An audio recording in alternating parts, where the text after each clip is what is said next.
Hello, and welcome to Timing is Everything, a program of Care Dimensions.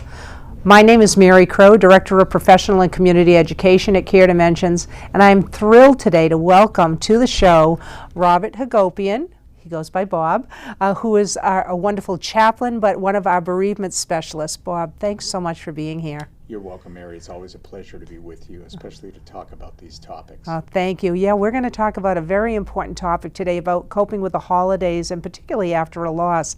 And we have the pleasure because, Bob, you're a crowd favorite. So you have been on our show a few times, and I love having you on the show and again to talk about this very, very important topic. Sure. Thank you very much. Yeah, tell the audience a bit about yourself. Sure. Well, I've been with Care Dimensions. It will be 8 years coming up in March of 24.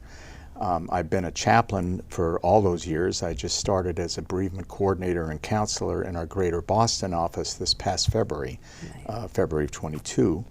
And it's really been a natural transition for me, dealing with grief as I have 24 years in ministry. Yes. I'm still a chaplain in emergency services, and I've been a minister for 24 years. So this is all territory I'm very familiar with. Oh, absolutely. And yeah, thanks for all you do, Bob. We really very appreciate the lives you've touched, that's for sure. Thank you for everything you do in spreading the word about us. Thank you. So let's talk about, again, the holiday time is fast approaching. And I always like to say, too, here we are with holidays coming up. This isn't just now. This is, holidays can be any event that's special to that person. Absolutely. And that can be year-round. But this gets a lot of requests and certainly a lot of emphasis around now because of some of the main holidays that are coming up. So what are some of the challenges that people face around the holidays?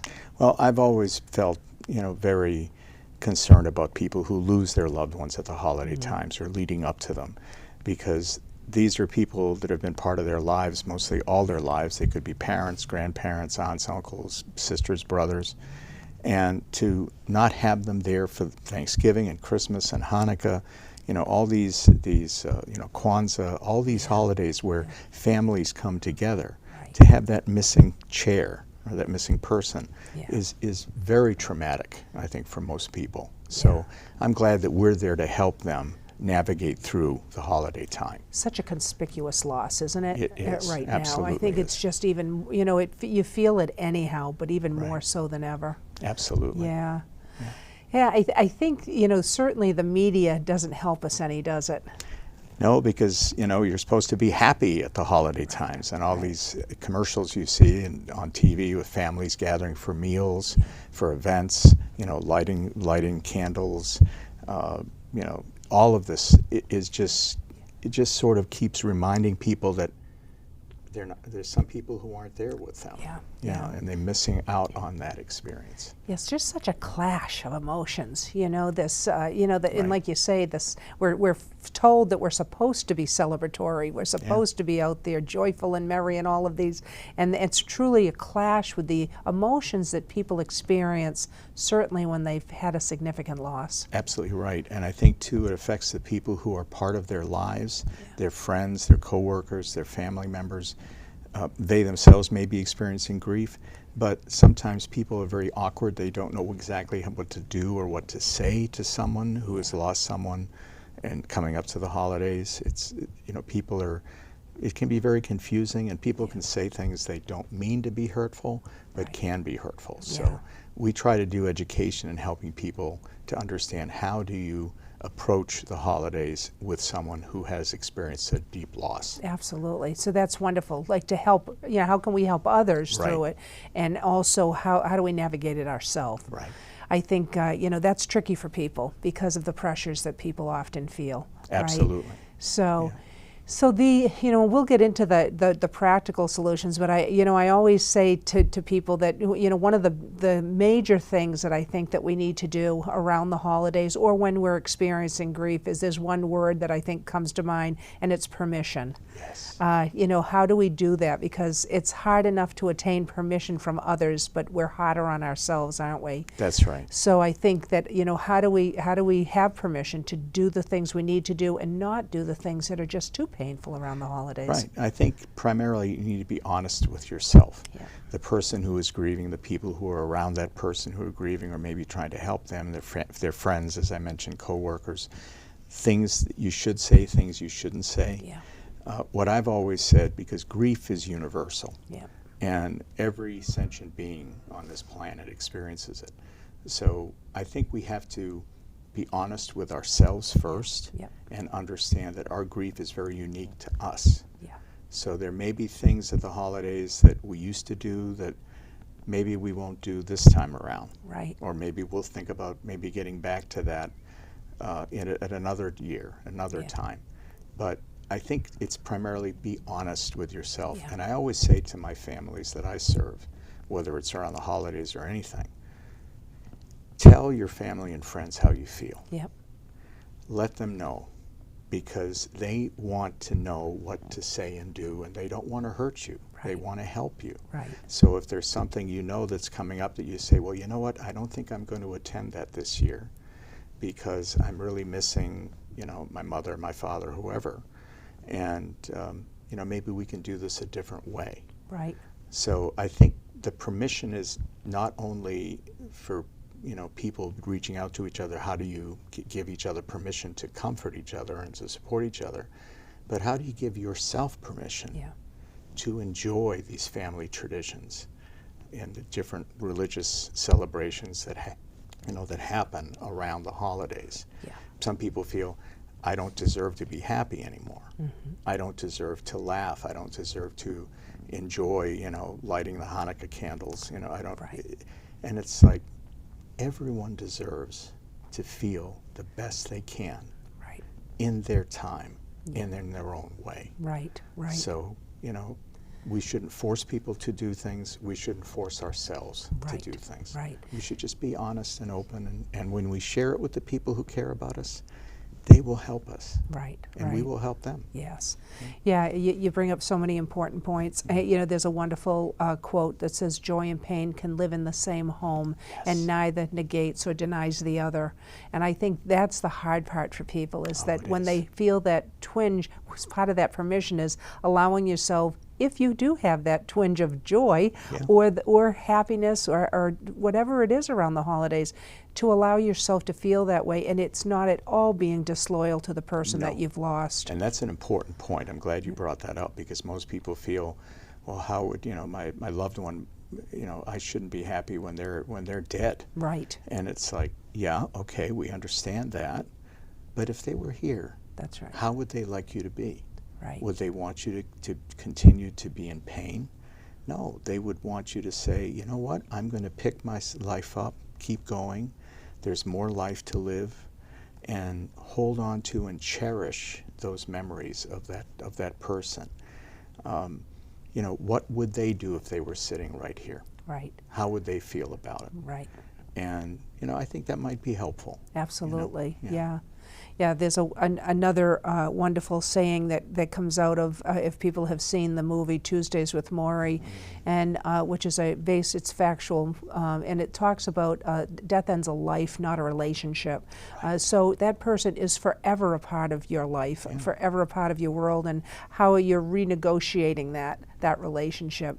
And I think that, again, what you're saying is so important for people. Thank you, and I think that's an excellent point. And by the way, the movie and the book are both excellent. Yes, I've read the book, and it's important to understand that person is still a part of your life, even though if their body is gone, they're not here physically. They're still in your mind, they're still in your heart. Yeah.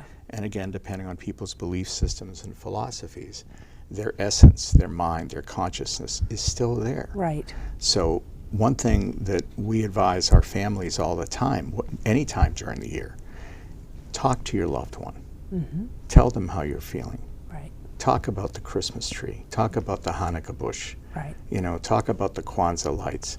Whatever you are doing, Right. share it with them as if they are here, because, in effect, they are. Right. And the more we do that over the course of time, the better we will feel and the more we will heal. Right. From that loss. Yeah. Because, and I've had many people say this to me. They'll write a letter to them, Yes, to their yeah. loved one, or they'll have a journal and they'll share thoughts in there with them. Yeah. It's amazing how healing that can be. Oh, absolutely. And yeah. some people are like, well, that's sort of ridiculous. The person's not here. No, play pretend then. Right. Because even if you don't have some concept of a life after death, it's going to help you to be able to express yourself. Right. And I think that in itself is a way of finding a measure of peace. Absolutely. I wanted to just go back to something that you had mentioned earlier in the statement, just about how unique grief is, because I just want to say a few things about grief for the audience, because grief is an interesting emotion. It's an interesting concept, and sometimes, people, it's something people don't want to do because it just feels so difficult. It's such a challenge. It's so hard, so painful. Yes. But everybody's grief is unique, because what I find is that people feel like there's a certain way, that there's a right or wrong, and I want to talk about that a little bit, because there certainly is no right or wrong. You're absolutely right, Mary, and that's something that's eternal. It's not just around the holiday time. It's at any time during the course of life. Grief does not have a statute of limitations. Yeah. That's the bad news. Yeah. The good news is there will always be people willing to listen and willing to help you process your grief as you move forward. I always tell my families, I don't like the term moving on. Right. Because moving on, to me, it implies that you're leaving the person behind. You're not going to think about them. We move forward. Right. It's like we don't get over our That's losses, but we do get through them. That's right. And, as a former chaplain, what I always cite the 23rd Psalm, which is a scripture that's held in common by the major religions of this world, and where it says, He leads me through the valley of the shadow of death. Mm-hmm. We all get through that valley. And oh, by the way, every human being is going to have to go through that valley at one time or another, either facing their own death or facing the grief of losing a loved one. So I always tell people, when you've ever been in a valley, you go into that valley and maybe the sun is behind a mountain or something, it gets dark, but then you emerge out the other side, back out into the sunlight. I had a patient once say to me, what if it's a box canyon? So you go in and there's this cliff, and I'd say to him, do you think that the people who love you are going to leave you there? Right. Of course not. They're going to help you scale that cliff. Right. They're going to help you continue to move forward in your life because they love you and they know that your life and their lives are worth living together. Yes. Yeah. And as you've mentioned, it's about, the hard part is that the only way to get to the other side, to go through the healing, is actually to go through it. Yes. And just as you're mentioning, it's interesting that you brought up the terms about moving on and things like that, because I think we need to be more conscious of our words. Yes. Because sometimes people will even say things like, you'll recover, and I try to talk to people about that too, is that, when we say we don't recover from grief, when we do that, it kind of intimates that grief is an illness that we need to be cured from, which it is not. Absolutely right. The other thing too, when we say recovery, that we're going to return to a previous level, which we're not. Absolutely. So it's really more about reconcile. We become reconciled to it, right? Life is forever changed by it. But and then we will move on, and like you say, not moving on from that person. We will go forward, like you say. So it's like the reconciliation, I think, is an important term, because it is something that we are forever changed by. That's right. You're absolutely right about that. But that. it doesn't mean that we won't be able to move forward. No, exactly. And I think that is such an important point, to embrace the new now. Yes. Yeah. To embrace the new reality. Yeah. We are no longer having that person with us. Yep. And unfortunately, we can't travel back through time. We can't change anything. What has happened has happened. We can only move forward. Yeah. So understanding that is so important. When we say you will recover, you're not going to recover the way it was back then, just as you pointed out. Right. We can never bring back the past. We can move forward with the lessons of the past and the love and the memories of the past, informing our continuing forward momentum in our life's journey. Yeah. It is a new normal. It is who we are now going forward. Yeah. And how can we adjust to that? Yeah. So you're right about language. It's so important, the words we use. You hear people say, well, you should be over this by now. It's been a year, or you should be this, or you shouldn't do this, you should do that. Right. And I always say, cut those folks a little slack, because what they're saying is they really don't want to see you in pain. Right. They don't want to see you grieving and hurting and sad. So for them, that is their solution to it. But that's not yours. Right. And so what I always tell people, advise people to say when they have someone say that to them is, well, you know, I really appreciate what you're saying because I know you care about me. Yeah. But that might work for you, but I'm not you. And you didn't lose this person like I did. You're not feeling this loss as I am. Yeah. So I'm working on a different pace, on a different parallel course. Yeah. But it's my course. Yeah. It's my pace. Yeah. And I just need you to support me and be there for me. Yep. You know, that is the most important because Absolutely. it educates everybody involved in that. And Yeah. wait a minute, we are unique. Yeah. You know, I'm not him, I'm not her. Yep. And I need to respect who they are. Yep. Nobody will ever experience the pain that you're experiencing at any given time. And what the pain that you feel at any given time, it won't be the same as it will at another time too. Absolutely. So just again, people being able to navigate through that, it's so hard to conceptualize. And as you mentioned, the goal is not to get over this. It's really for it to become more tolerable with time. And that's the healing process. That's right. Right. That's what's most important. Yeah. Again, we do not get over these losses. We get through them. Yeah. To imply you get over goes back to the term used about recovery. Yeah. We're recovering the past. No, you can't recover the past. Right. I'm sorry. Yeah. It can't be. Yeah. But you are now a different person because of this experience, and find ways to discover the strengths. Yeah. You know, when I'm counseling folks, I always say to them, think about the losses in your life before. How did you cope with those? Or how did you not cope with those? Yeah. What worked, what didn't work? Yeah. Learn from your own history. Right. You know, I always say, I love this quote from Michelangelo when a person asked him after he had created the sculpture, the Pietà, which is Mary holding the body of Jesus. They asked him, how do you create these incredible sculptures? And he is reported to have said, all I do is free the statue from the stone. Oh. I love that. That's beautiful, yeah. Because a lot of our answers are within us. Yes. You know, whenever I sit down with someone and I'm counseling them for their grief, I always say, by the way, I'm not the answer man, okay? I don't have all the answers. I have ideas, and I'm willing to share those with you, but I know the answers to all your questions and all your concerns are inside you. Mm. And all I'm here to do is shine that light into your heart and show you, yes, you can do this, you can get through this because you have this, this, and this, because you are this way, because you're learning and growing.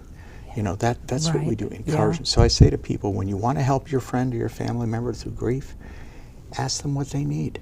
Yes. Yeah. Don't tell them what they should be doing. Right, exactly. What do they need, and how can you help them? And if they say to you, great, you can help me with this, or thank you, maybe I'll keep you in mind, accept that. Right. Don't push it. Right, yes. You know, always reassure them, I'll be there walking next to you. Yep. Or if you need me, give me a call. Yeah. I'll come. Yeah. You know? Yeah, and reach out to them, you know, because what we find is that grieving people, they're not apt to pick up that phone. So you reach out to them. That's an excellent point. You know, point. and ask people, what do they need? Right. Or just bring something to them. Yeah. That sort of thing. I mean, a card in the mail. Yeah, means a lot to everything. People. Doesn't take any time to do that, really. Yeah. Just a phone call, an email, a text saying, hey, thinking about you. Yeah. You know, that's a very good point. Keep in contact with them. Yeah. Because, like you say, some people are like, well, I don't want to bother anybody with this. Right. You know, and it's like, you're not a bother, you're a friend, you're a family member, you're a beloved person.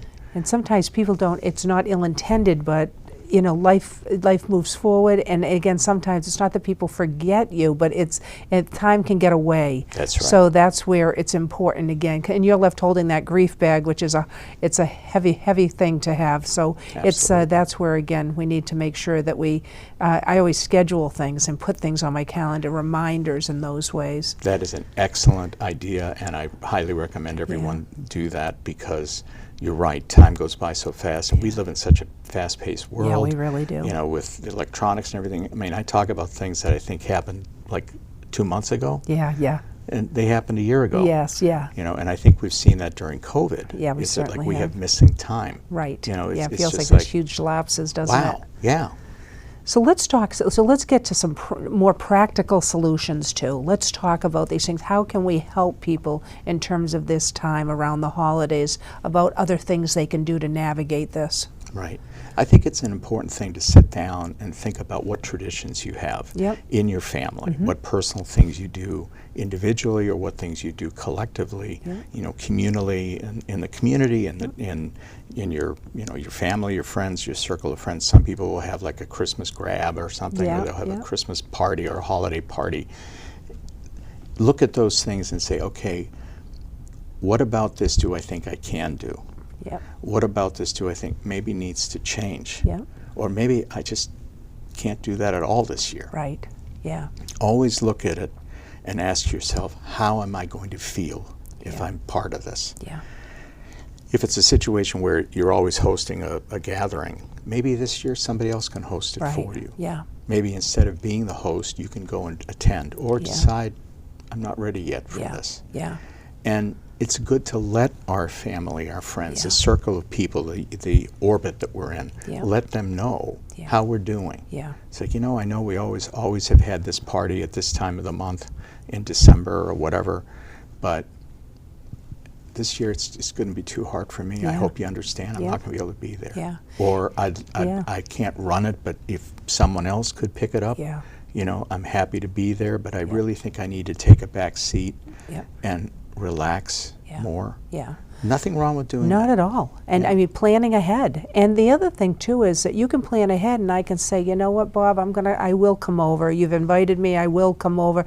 And I might get close to that time, and you know what, it's just too much. And so I need to be able to have that permission to then say, you know what, I'm not going to be able to do it after all. Right. Or the other thing too, I always say to people is, you know, have an escape plan. Right. No, that's great. That's great advice. Yeah, because I think sometimes people, they avoid going. They might want to go for a little while, but they avoid it because they feel like, oh, somebody's going to pick me up and I'm going to be trapped there for the evening. That's an excellent point. It's, again, how is this going to feel for me? And what can I do? But those are all excellent things.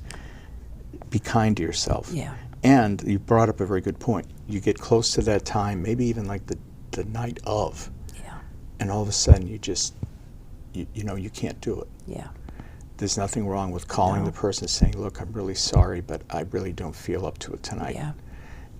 And if they know you and they love you, hopefully they will understand. And if some people are disappointed, well, sorry, but you're grieving. That's where that open communication is so important. And to say really up front that, you know, I need everybody to understand that, like, we all have to do what's right for us within this circumstance. Absolutely right. Yeah.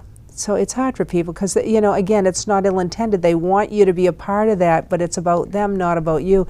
If we can all just allow one another to be the way we need to be, it will be a better off situation. Excellent point. And I'd like to also stress that not only are we looking at things that we used to do that might bother us, there may be things you can look at that you can initiate as a new tradition. Right. You know, Uncle Joe is not here, Aunt Jane is not here this year. Yeah.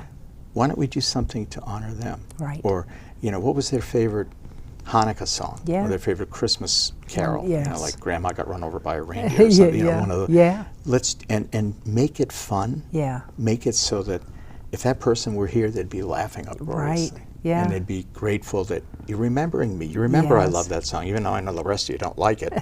You know, it can create some new enjoyment. Right, right. It's a wonderful way to memorialize that person.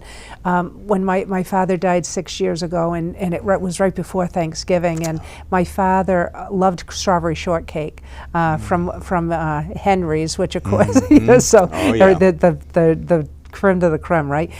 So anyhow, that came to the holidays all the time. So here we are, the holidays. So I brought a strawberry shortcake. Nobody else in the family likes strawberry shortcake. So we had this strawberry shortcake there in my father's honor.